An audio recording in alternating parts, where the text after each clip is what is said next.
अस्सलाम वालेकुम। उम्मीद है आप सब लोग खैरियत से होंगे। आज मैं मोबाइल फ़ोन के बारे में बात करने आया हूं क्योंकि क्वारंटाइन के दिनों में ये अब इसका यूज़ भी बहुत ज़्यादा हो गया और इसका सेफ़ यूज़ भी हम लोग नहीं कर पा रहे हैं। तो मोबाइल के बेनिफिट्स क्या हैं, इनके हेल्थ हैज़र्ड्स क्या हैं और इसको हम सेफ़ तरीके से किस तरह यूज़ कर सकते हैं, ये हम आज के डिस्कशन में बात करेंगे। तो आइए स्टार्ट करते हैं।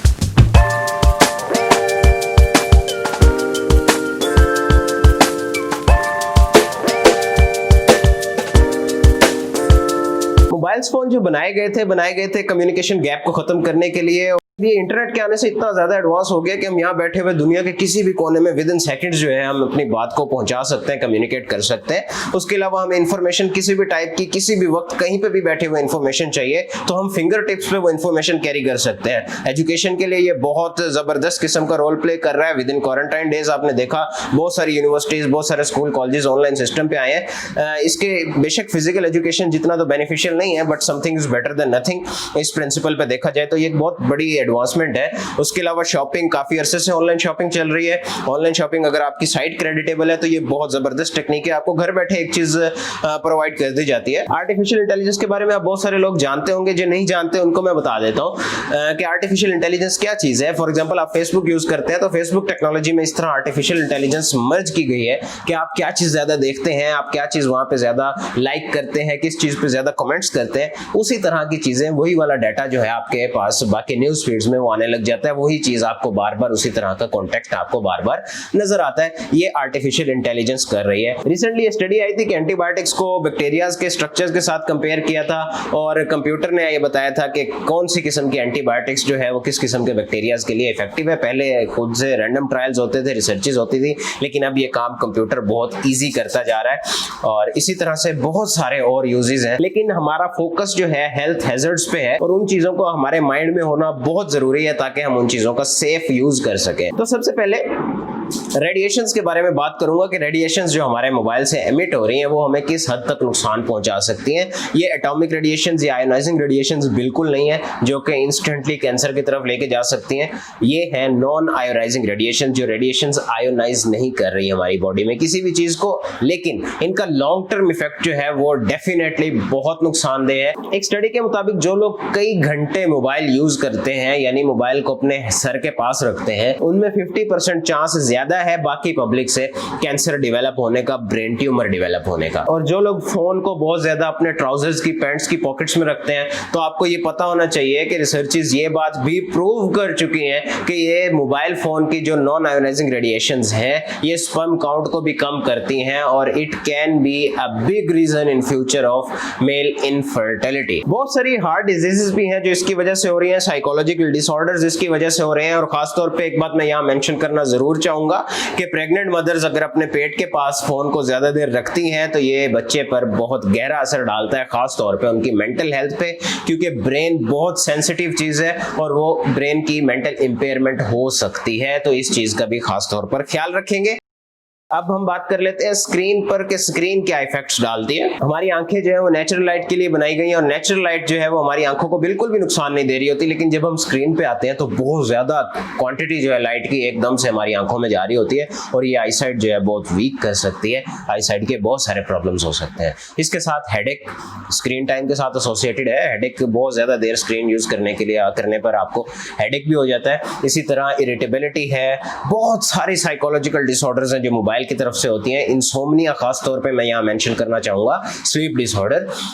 होता क्या है कि जब आप फोन बहुत ज्यादा यूज कर रहे होते हैं रात को, आपको नींद ठीक से नहीं आती है। बहुत सारे लोगों ने ये चीज फील भी की होगी। साइंटिस्ट ये रिकमेंड करते हैं कि जब आप सोने के लिए लेटें या सोने का इरादा कर लें तो आखिरी 1 घंटा आपका कम से कम इस तरह का होना चाहिए जिसमें मोबाइल फोन या किसी भी किस्म की कोई भी स्क्रीन यूज नहीं होनी चाहिए, ताकि आपकी स्लीप जो है वो बेहतर हो सके और आप लोग अच्छे तरीके से सो सकें, अपनी थकावट उतार सकें। पबजी बैन करके गवर्नमेंट ने एक बहुत अच्छा स्टेप लिया। क्यों? क्योंकि गेम्स जो है हमारे टीनेजर्स बहुत ज्यादा खेलते हैं और गेम्स डेफिनेटली हमारे माइंड पे असर करती हैं और बहुत ज्यादा असर करती हैं। खासतौर पे गेम्स में जब जीतने की एक आदत होती है और खासतौर पे जब इस तरह की ब्रूटल गेम्स आती हैं जिसमें किलिंग और ये सारा कुछ आता है, तो वो हमारे माइंड में एक तो किलिंग को और एग्रेशन को बहुत ज्यादा बूस्टअप कर रही होती है, और उसके अलावा बार बार जीत के हमें वो हारने पर जो एक अजीब सी किस्म की इरिटेबिलिटी होती है, उससे हमारा सब्र के पैमाने सारे खत्म होते जा रहे हैं और हमारी जनरेशन शॉर्ट टेम्पर्ड है। उसकी वजह ये भी एक है। पहले आप लोगों ने बहुत ज्यादा देखा होगा या जो बुजुर्ग हजरात हैं वो बताते होंगे कि गांव में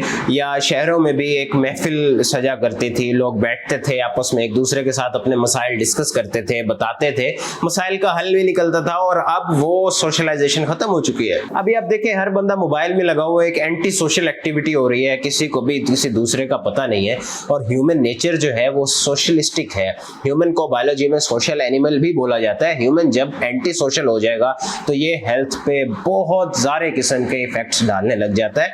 तो मोबाइल को छोड़ के हमें सोशल होने की भी जरूरत है। मोबाइल ने हमें एंटी सोशल किया हुआ है। और जब बच्चे बहुत ज्यादा टाइम मोबाइल के पास रहते हैं तो जो कंपनी उनको पेरेंट्स की, घर वालों की कंपनी मिलनी चाहिए थी, वो कंपनी की बजाय उनको मोबाइल की कंपनी मिल रही है। अब मोबाइल में वो क्या देखते हैं? मोबाइल में डेफिनेटली हर चीज अवेलेबल होती है, पॉजिटिव है या नेगेटिव है। और टीन एज आपको पता है इस तरह की एज होती है जहां पे नेगेटिविटी खास तौर पे बहुत ज्यादा अट्रैक्ट कर रही होती है।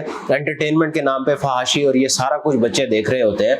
तो बेसिकली हो क्या रहा है कि हमारे पेरेंट्स की जो ग्रूवमेंट थी, हमारे बड़ों की जो चीजें थी वो हमें नहीं आ रही, वो आने की बजाय हमें बड़ी ही एडवर्स किस्म की चीजें आ रही हैं। जो हम देख रहे हैं वही हम एब्जॉर्ब कर रहे हैं। जब हम अच्छी कंपनी में बैठेंगे नहीं, अच्छी कंपनी देख नहीं रहे हैं, तो किस तरह से हमारे बच्चे ग्रोम कर सकते हैं? एंटी सोशल होने की वजह से कम्युनिकेशन गैप भी बहुत ज्यादा आ रहा है। बच्चे फोन तो यूज कर रहे हैं, उनको फोन की हर चीज आती है, लेकिन उनको ये नहीं पता कि हमारे बड़ों के साथ, हमारे आसपास हमने बात कैसे करनी है। और चलो इज्जत जरूर करनी चाहिए, इज्जत करना भी नहीं आती है। उसके अलावा जो एक मेजर फैक्टर है, अपनी बात को कन्वे नहीं कर सकते कि वो क्या कहना चाह रहे हैं। और ये कब आएगा? ये सिर्फ उस वक्त आएगा जब वो सोशल बैठेंगे, जब अपने दोस्तों के साथ, अपने बहन भाइयों के साथ, अपने बड़ों के साथ वो बैठेंगे। ये चीजें बैठने से ही आती हैं, ये चीजें मोबाइल में लगने से, स्क्रीन में लगने से बिल्कुल भी नहीं आती। और टेक्नोलॉजी, ये जो इंटरनेट है, इसका फॉल्स यूज, एंटरटेनमेंट के नाम पे फहाशी और इसके साथ साथ बहुत सारी फॉल्स न्यूज, खास तौर पे फेसबुक की बात करें तो फेसबुक में गुड न्यूज और ट्रू न्यूज ढूंढना इतना मुश्किल हो गया है कि आपको हर जगह आप जो खोलें, जिस बंदे का जो दिल करता है, जब दिल करता है, जैसे दिल करता है, उसने अपनी मर्जी की पोस्ट की हुई होती है, बी इट ट्रू और फॉल्स। और अच्छी खबर ढूंढना, ठीक खबर ढूंढना हमारे लिए इंतहाई एक इम्पॉसिबल सी चीज हो गई है। आपको सही खबरें मिल ही नहीं रही होती हैं इंटरनेट पे, फॉल्स न्यूज। उसके अलावा बहुत सारे लोग डार्क वेब के बारे में अगर आप लोग नहीं जानते तो बहुत अच्छी बात है, लेकिन डार्क वेब एक इस तरह की चीज है जो इंटरनेट पे हर किस्म के क्राइम्स, हैकिंग, दुनिया जहान की हर किस्म की बुराई जो है वो डार्क वेब में हो रही होती है। ये भी डेफिनेटली एक ड्रॉबैक है इस टेक्नोलॉजी का। मैं एक वीडियो इस बात पे भी इंशाल्लाह अनकरीब बनाऊंगा कि हैकिंग क्या है और हैकिंग से हम किस तरह से बच सकते हैं। अपनी आईडीज को, अपने कंप्यूटर्स को, अपने मोबाइल्स को हम हैकर से किस तरह से सेव रख सकते हैं। टॉपिक पे वापस आते हैं। फोन जो है ये एडिक्शन भी करा सकता है। ये सारे डिस्कशंस मैं अगर सम अप करूं तो बहुत सारे हेल्थ हैजर्ड्स हैं जो ये हमें नुकसान पहुंचा रहे हैं। टॉपिक को सम अप करने के लिए मैं अब आपको बताता हूं कि मोबाइल को सेफेस्ट तरीके से हम यूज कैसे कर सकते हैं, क्योंकि ये यूज करना ही है। ये एक ऐसी चीज है जो हमारी जिंदगी का हिस्सा बन चुकी है। यूज करना जरूरी भी है और करना चाहिए भी, टेक्नोलॉजी से दूर नहीं रहना चाहिए।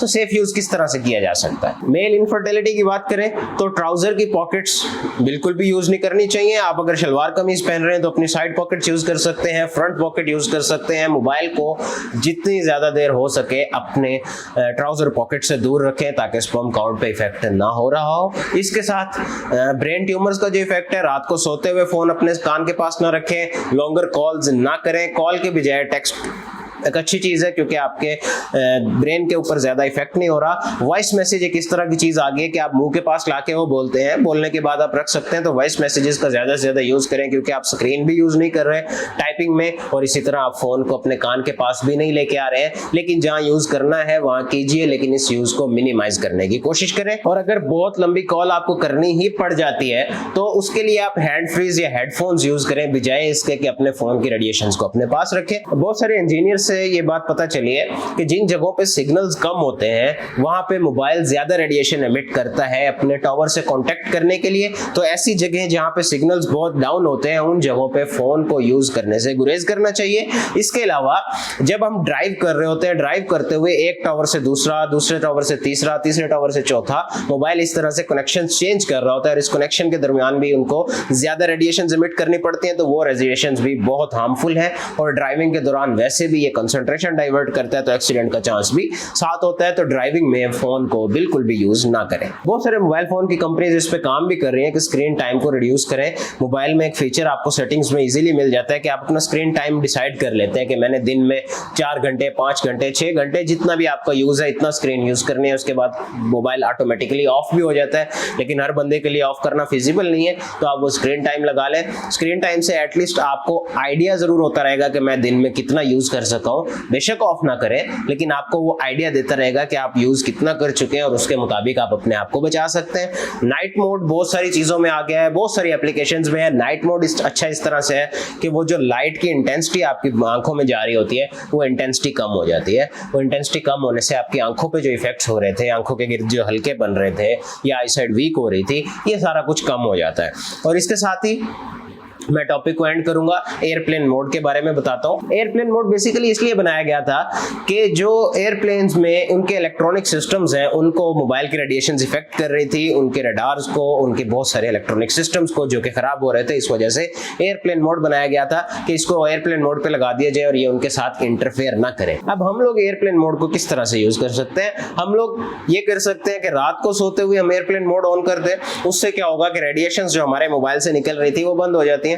आपके मोबाइल से सिग्नल निकलना, सिग्नल कैचिंग बिल्कुल बंद हो गई है। वो जो रेडिएशंस आयनाइजिंग, वो जो नॉन आयनाइजिंग रेडिएशंस निकल रही थी वो बंद हो जाएंगे और इस तरह से मोबाइल आप सेव रख सकते हैं। रात को सोते हुए कोशिश करें अपने सर के पास रखने की बजाय मोबाइल फोन को थोड़ा सा दूर रखें।